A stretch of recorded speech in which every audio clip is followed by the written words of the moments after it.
What is up, guys? Coming at you with a quick betting recap for UFC Vegas 101. Had a pretty good event, over 10 units of profit, and I'm just going to give my thoughts on some of these fights. And yeah, I gave out some of my bets at the end of my prediction video, but due to some short notice replacements and me also targeting a little prop that I did like that dropped after the video was posted, I wanted to go ahead and give a recap of Saturday's card. Very good event, like I said, over 10 units of profit, and we're going to go ahead and talk about it here. I know a lot of people got burned on this event, lost some money, but thankfully I was able to come out very much in the green. Look, our one singular loss on the card, we had Magomed Gaziesulov for 1 unit. These are $100 units versus Bruno Lopez.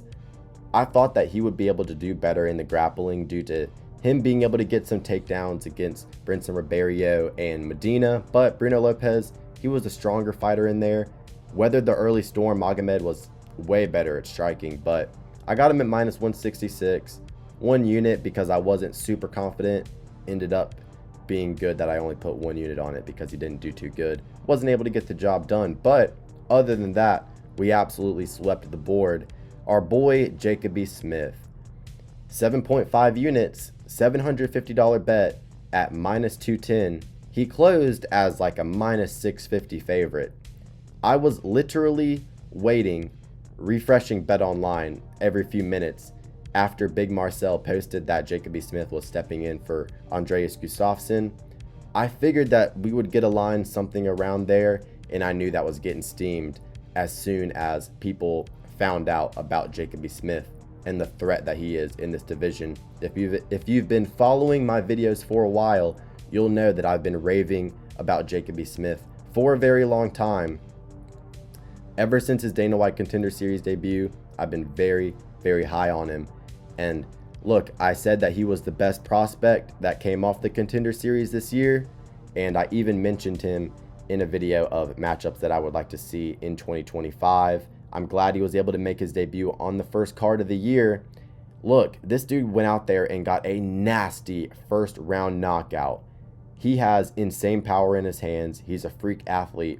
And look, he didn't even display his best attribute, which is his wrestling, very high level, out of Oklahoma State, training with the likes of Kyle Crutchmer and Nick Piccinini now, all of those guys coming out of that wrestling program, coached by John Smith. Back in the day, they got that really good wrestling. And Jacoby Smith, he's normally able to just absolutely ragdoll people and wrestle fuck them, but he has shown in this fight and in his previous fights in Fury FC that he has nasty hands, very good knockout power, freak athlete.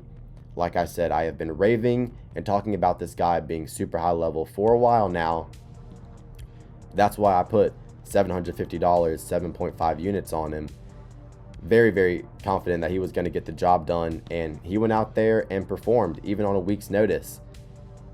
You think about him training with guys like Jeff Neal, developing the boxing. He's got a very similar boxing style to Jeff Neal, and he went out there and displayed that. He's got the wrestling base. I think this dude's going to be an issue.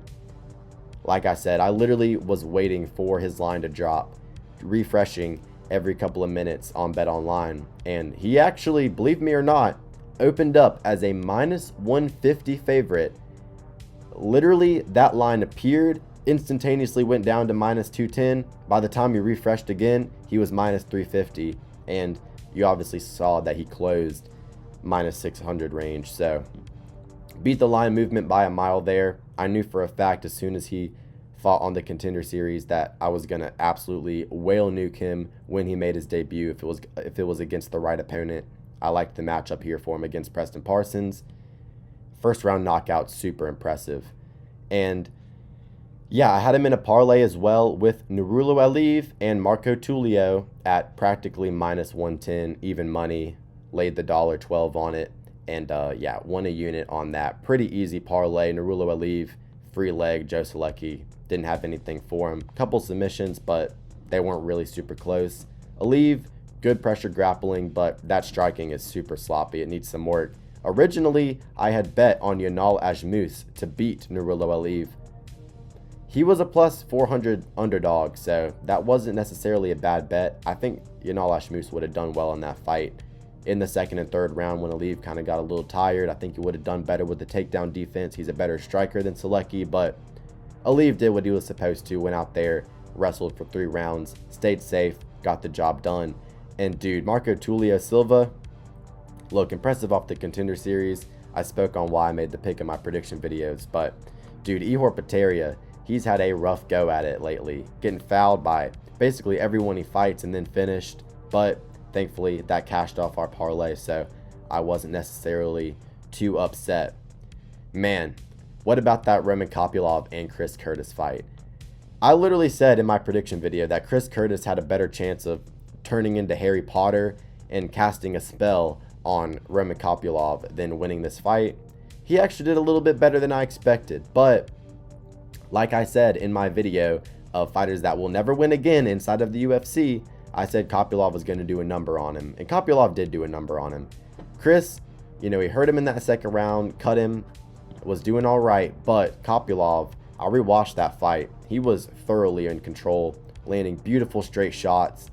I got him at minus 180 straight up, put him in a parlay with Cesar Almeida at minus 180. That got there, thankfully, and I also played him plus 475 for a full unit to get the TKO. Now, during the second round, I was a little bit worried. He was going to lose, but because he was getting tired. But like I said, he's improved his wrestling. He was able to get the takedowns going in that third round, was landing beautiful 1-2s, good combinations. His kicks were on display, landed a couple head kicks, really good leg kicks. And, he was landing these shots where it looked like it would just pause Chris Curtis, and then Chris Curtis would snap back into it. So I was like, going through the fight, I was confident Kopylov was going to win. Once he got those takedowns in the third, he was able to land some really good shots. Hurt Chris Curtis at the end of round 2, which really made me feel good because I was like, well, we might get a split decision because he rocked him at the end of that round, even though he got cut. But, Kopylov to win by TKO at plus 475. I thought it wasn't hitting. I really didn't think it was hitting. I was okay with that because I had already been profitable. I said, it was a good stab. He's landed some really good shots. Wobbled him a couple times. I'll take the L on this. When you want to talk about going apeshit on winning a bet, I was super happy about this because, for one, I can't stand Chris Curtis and I wanted him to get knocked the fuck out anyway. And 2, you want to talk about a good beat and not a bad beat. Talk about the last second head kick knockout that Roman Kopylov gets over Chris Curtis. A second to go. Beautiful head kick, wraps it around the fucking neck. Chris Curtis goes down, and I'm like, hands on my head. I'm like, dude, do we get the stoppage? Mark Smith waves his hands. I cash at plus 475 for a nice $475 profit. Beautiful plus money there. Normally, I'm a guy that I like to target money lines. I like to do a 2-team parlay of favorites for good odds. I'm not normally a guy that goes for these big plus money props unless it's something I'm confident in. I was confident in Roman Kopylov getting that TKO, and that was a good bet because he had hurt him on multiple occasions and he eventually did get it. You may say early stoppage. I'll say, it was accumulation of damage, and if Kopylov would have followed up there, he would have landed and put Chris Curtis out. Let's talk about Chris Curtis. He deserved that loss. He's insufferable as fuck. I'm so glad he lost. That's 2 losses in a row. One where he got his fucking hamstring ruptured against Brendan Allen in a kind of a war, and he had another war against Kopylov, took hella damage, got TKO'd. My prediction on Chris Curtis's career has been going pretty damn good, and that was just a beautiful TKO from Roman Kopylov. I've believed in him for a long time. I think he's really starting to put everything together, and he's going to make a run in this middleweight division. Unfortunately, he ran into Fluffy, where I did pick him in that matchup, but Fluffy's built different.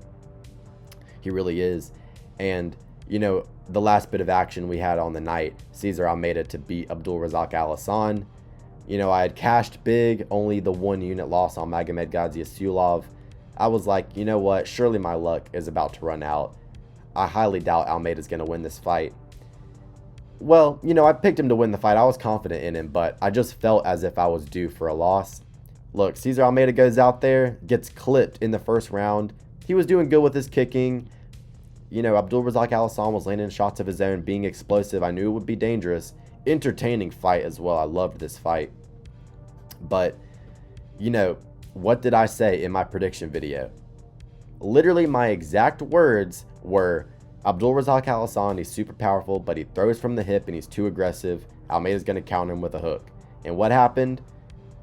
Just exactly like I said. Abdulrazak Al, he was super aggressive, knocked him down, and I think that really made him just start to open up, unload, and he got too overzealous, chin on a silver platter, swinging from the hips, and Almeida unloaded a Guerrero left hook and slumped him out dead. So, insane way to end the night from a betting perspective. Pretty solid card overall in terms of entertainment. I'll quickly speak on Austin Bashi versus C-Rod. I wanted to pull the trigger on C-Rod at plus 220 so bad. I knew he was a good underdog, but I kind of let people kind of get in my head about the Austin Bashi hype. I rewatched some of his fights. He looked good. I realized that he did have a lot of amateur Muay Thai experience.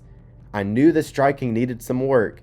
Go back and watch my Dana White Contender Series prospects video. I didn't have Austin Bashi in the top 5 because I knew he still needed to kind of put the striking together, refine his game a little bit.